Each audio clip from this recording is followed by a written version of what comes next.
ఇందాక నుంచి మీరు చేతులు బాగా ఎత్తారు, నమ్మకంగా ఉండాలని, ఆశీర్వదించబడాలని. ఈ ఆశీర్వాదం అంటే ఎవరికైనా ఇష్టమే. ఇంకోటి ఇష్టమన్నదేమో కానీ ఆశీర్వాదం మాత్రం అందరికీ కావలసిన మాట వాస్తవమే. అర్థమైందా? శనివారం రోజు వచ్చి, ప్రభా నశించిపోతున్న ఆత్మలు ఉన్నారయ్యా, రక్షించండి ప్రభా.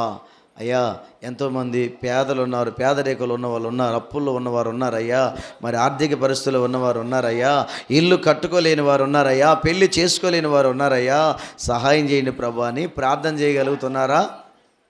శనివారం రాగలుగుతున్నారా? రాత్రిలో ప్రార్థనకి లేదు, అయ్యగారు లేని టైంలో కూడా రాగలుగుతున్నారా? కొంతమందికి అయ్యగారే దేవుడు, అట్లా ఉండమాకండి.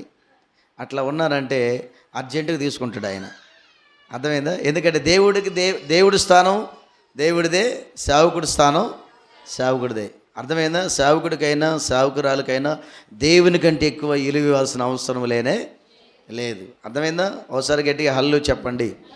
ఎందుకంటే పాస్టర్ గారు ఉంటేనే మందిరానికి రావడం, పాస్టర్ గారు లేకపోతే ఆగిపోవడం అనేది అది మనుషులు రీతిగా చేసే భక్తి. మనం భక్తి చేస్తున్నప్పుడు దేవుడు ఉన్నాడని నమ్మకంగా మందిరానికి రావాలి. మారు మనసు పొందిన కానించయ్యా నేను ఒక్కరోజు కూడా మిస్ అవ్వలేదు. ప్రతి శనివారం నేను నమ్మకంగా మందిరానికి వస్తున్నానయ్యా అన్నోళ్ళు ఒక్కసారి మీ చెయ్యి ఎత్తి చూపించండి. ఒక్క శనివారం కూడా నేను మిస్ అవ్వలేదయ్యా, శనివారం మిస్ అవ్వలేదు, ఆదివారం కూడా మిస్ అవ్వలేదు అన్నోళ్ళు చెయ్యి ఎత్తి చూపించగలరా? ఓకే, దేవుడు మిమ్మల్ని దీవించునుగాక. సరే, ఇప్పటి వరకు అయిపోయింది, తీసేయండి. ఇక్కడ నుంచి అయినా సరే నమ్మకస్తులు అంటే వాళ్ళే కదా. మనకు పనులు ఎన్నో ఉంటాయి, ఉద్యోగాలు ఉంటాయి, వ్యాపారాలు ఉంటాయి, పాడి పశువులు ఉంటాయి, గొర్రెలు ఉంటాయి, మేకలు ఉంటాయి, పొలం ఉంటుంది, రకరకాల పిల్లలు ఉంటారు, భర్త ఉంటాడు, భార్య ఉంటుంది, సమస్యలు ఎన్నో ఉంటాయి.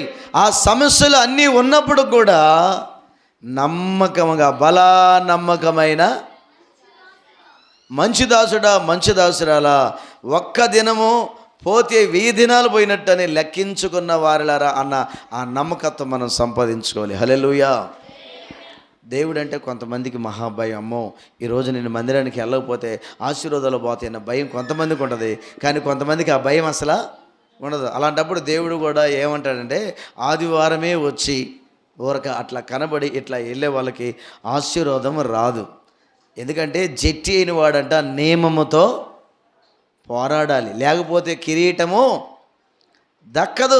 కిరీటం దక్కాలంటే, దీవెన రావాలంటే, ఆశీర్వాదం రావాలంటే లోకంలో ఉంటే రాదు, లోక సంబంధమైన వాటిల్లో ఉంటే రాదు. దేవుని